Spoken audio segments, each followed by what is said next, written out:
Good afternoon, Major Perez. How are you today? Good afternoon. Fine, thank you. Could you please introduce yourself for the members of the jury? My name is Nancy Perez. I'm a major with the Miami-Dade Police Department, Public Information and Education Bureau. So basically, what do you do with Miami-Dade Police Department? Well, I interact with the media for the department. I'm also a spokesperson. I have additional employees that work with me, along with me, and they are also PIOs, Public Information Officers. I also have many other different sections in the Bureau, such as school crossing guards, their supervisors, nuisance and abatement section. It's a pretty large bureau. It's about 550 people. Let's discuss specifically what do you do with the media. With the media, I interact with them. Any type of information that they request, public records requests and such, they go through the office. And what were you doing on January 31st, 2012, the night that Carlos Miller was arrested? On that day, I had spent a week in Sunny Isles. I was teaching public relations in Sunny Isles that whole week. And normally we respond, we have 2 people that respond to any type of incident.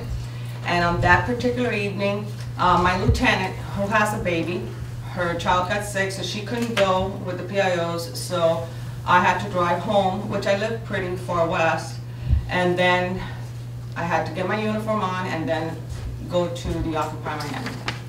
Now let me ask you, before the Occupy Miami eviction on January 31st, 2012, did you know who Carlos Miller was? No, I did not. But had you received an email about him? Well, the email that was received about him, I received it on the 6th. On Monday the 6th is the day that I opened it up. I received, because I deal with the media every day, I receive an enormous amount of emails, sometimes even over 100 a day. February 6th? Yes, sir, Monday, February 6th. And when I'm teaching, I leave the lieutenant. My lieutenant, she's in charge of the bureau. So I normally don't check the emails. I have to make sure that I have the lesson plan complete. It's an entrepreneurial class. People pay a lot of money. Different departments pay a lot of money to send their officers to this class. So the department depends on me to do a good job. So I have to prepare the lesson plan and just focus on the class. So you just said it was February 6th, but do you know the day that the email about Carlos Miller was sent? No. You don't? No, sir. Did you read it or see it before the night of the protest? No, sir. Okay. Now, what is a rapid deployment force? Okay, the Rapid Deployment Force is a group of individuals. It's just police officers, different ranks, all the way up to lieutenant ranks. And what we do is we train. You can compare it to SRT, but it's very similar, and so that we can respond to any types of events such as civil disturbances or anything of a great magnitude that the department would feel that they need specialized officers. The training is very intense, it's very physical, and you use a lot, you train a lot with the firearms and in self-defense. Why was the RDF, or Rapid Deployment Force, at Government Center on January 31st? The department requested them to be there. What was their job? Their job was to maintain the peace and control and ensure the safety of all involved. And what RDF experience and training do you personally have? I went through the course, it's a 2-week course. It's very intense. I also attended in Pittsburgh the G20 and the demonstration up there in Pittsburgh. So you've been in these types of situations before? Yes, I have 27 years in this department. I've also been part of civil disturbances here in South Florida in the 80s. And you've dealt with situations involving protesters before? Yes. How was Mr. Miller's demeanor on the night of the 31st? The first time I remember Mr. Miller, he was having kind of like an argument with the officers as we were moving the people out of the area towards the street so that they could block the sidewalk. And he was being very aggressive with the officers. We didn't understand why. We just needed everybody to follow orders. We just wanted everybody's safety. I mean, we just had to give the orders to step down to the street. Did you think he was a protester? Yes. Did he identify himself to you as a member of the media? No, not at any time. Did he have any conversations with you? He called me some names, but that wasn't really a conversation. It wasn't a two-part conversation. Did he make an attempt to work with you that night? No. And specifically, what were you doing that night? That night, I was assisting with the line. The line meaning the lineup officers and the formation that they had been placed in order to maintain the demonstrators out of the area so that they could put the fence up and secure the area. Were you giving directions to the media? I was in constant contact with the media. We wanted to make sure in these instances, just like in civil disturbances, what occurs sometimes is that the media becomes also victims because they steal their equipment and also because they sometimes want to carry, or most of the time would like to carry the story live. They have wires such as these, like this, all over the street, and people can of course fall on that and get hurt. So we try to work with them as best as we can, and they really do the same with us. And that night, if Mr. Miller wanted to, could he have worked with you? Of course.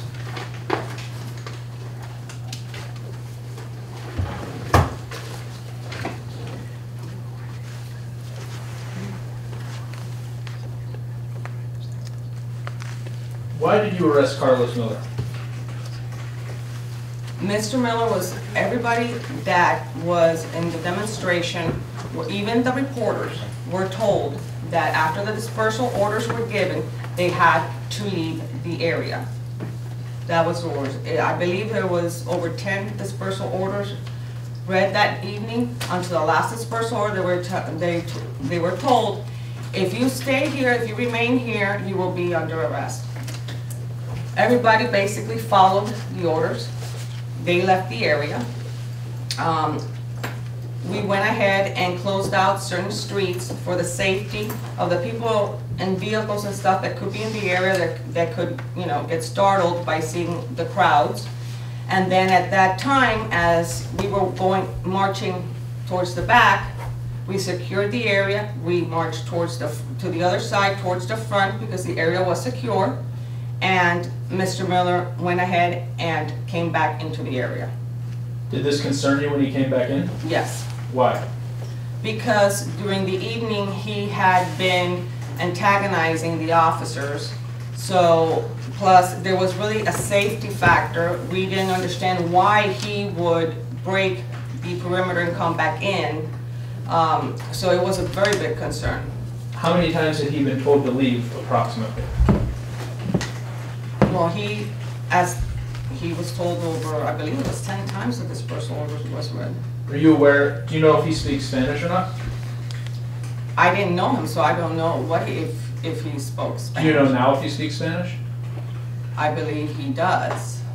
Why do you believe that? Through his blog. And was the dispersal order given in Spanish also? It was given in English, in Spanish, and in Creole.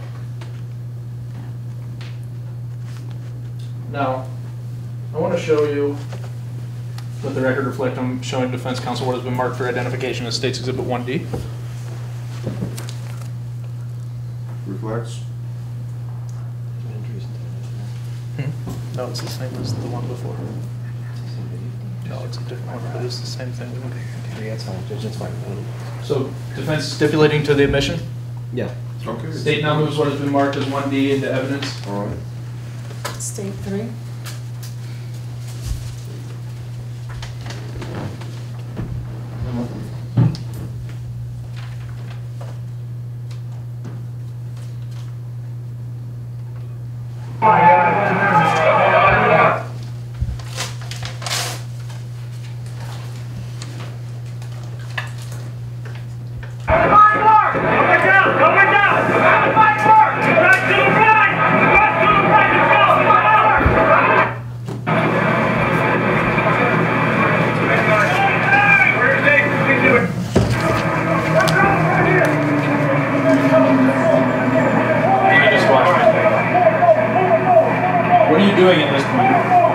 Right there, I am with the media.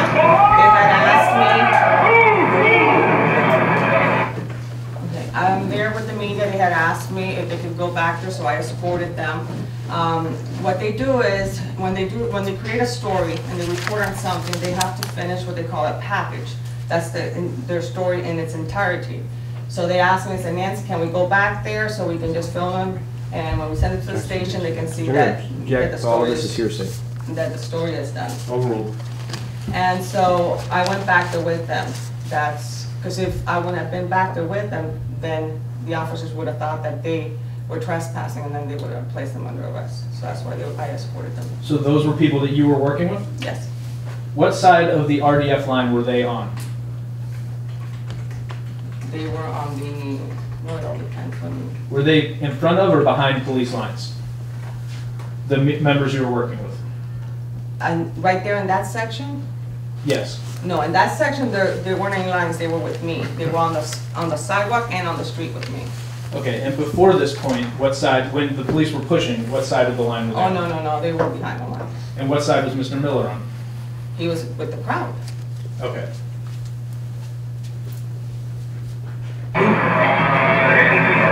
Who was the last person to be pushed out of the Occupy Miami protest?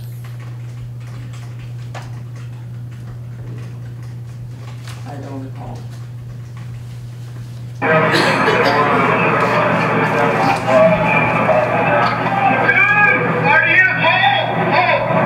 What's happening right here?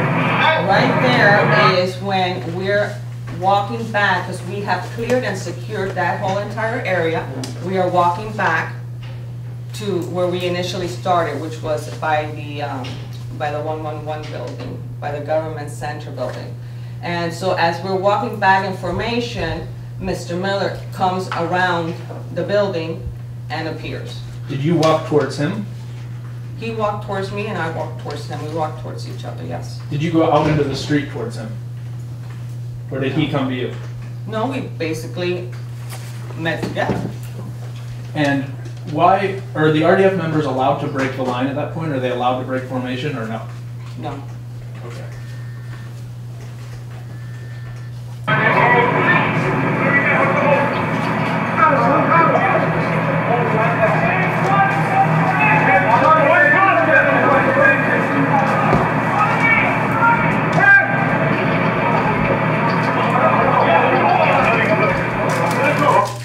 What's happening at this point? Mr. Miller is being placed under arrest. I requested the arrest team and the arrest team responded and placed him under arrest, and at that time they were securing him. Approximately how far did he walk up to the sidewalk until he ran into you? I don't know, 20, 30 feet?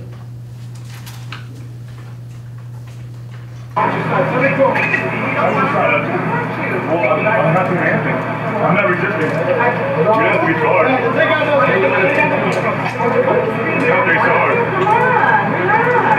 You guys relax. You guys. I'm relaxed. I am relaxed. Okay, just for the record, you don't have to choke me. You don't have to choke me. Okay? Is Mr. Miller being choked right there? No, sir. Is there anything odd about his behavior at this point? Well, I found it very odd that he kept screaming that we were choking him, but nobody was choking him.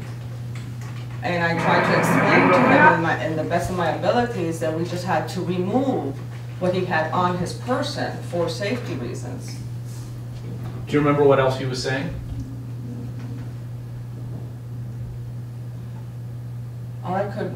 All that comes back to mind is you're choking me, you're choking me.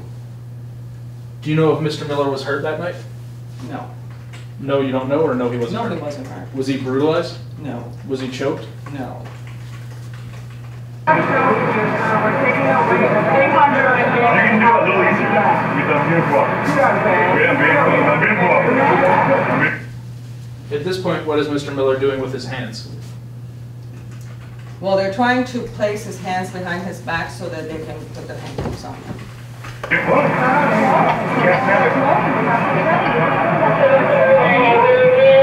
Really? What's he doing with his hands at that point? He is not complying with the officer's orders to put his hand behind his back. That's resisting.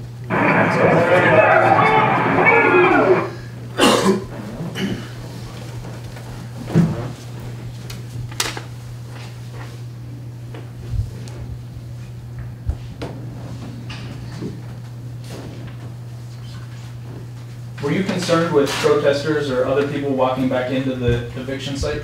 Yes, we were very concerned over that.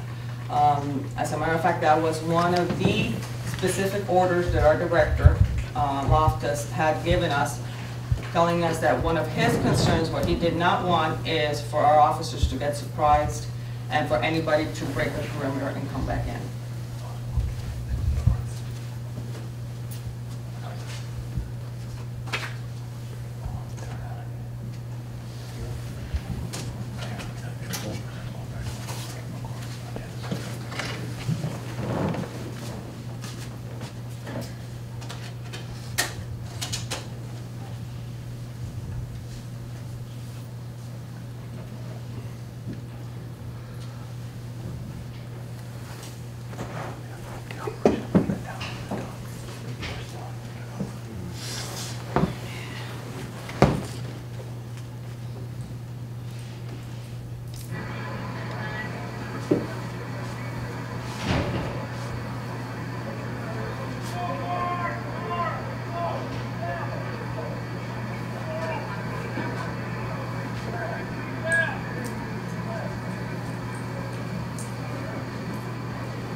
Are you able to hear what Mr. Miller is saying there?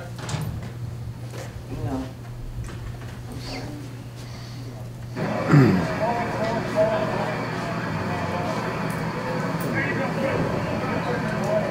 Get those cars out of the way. Hey, move those cars forward. Move, go.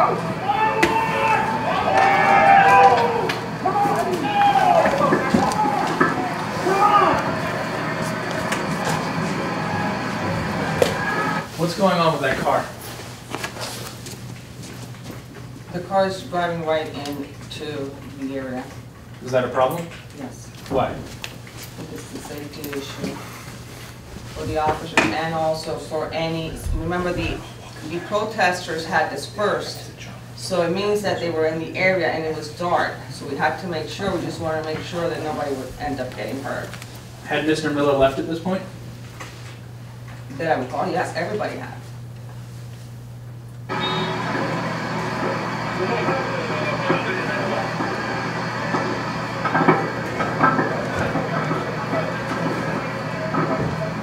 Do you know who's filming this right now? Ricky Bravo? But who's actually holding this camcorder? Can you hear his voice?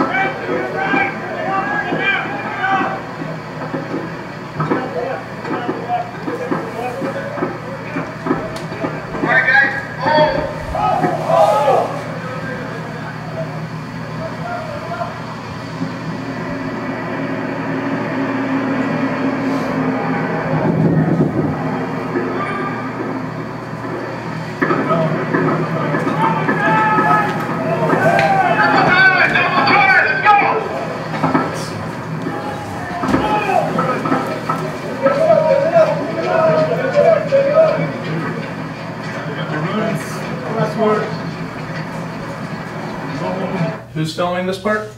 Carlos Miller.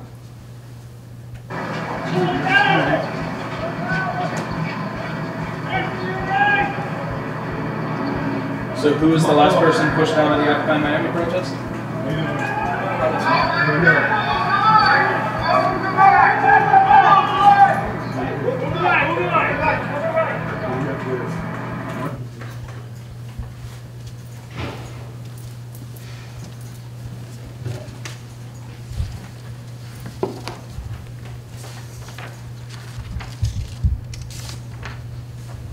Major, one last question. Did Mr. Miller have any personal or financial incentive to defy your order? Objection, speculation, Judge. No further questions.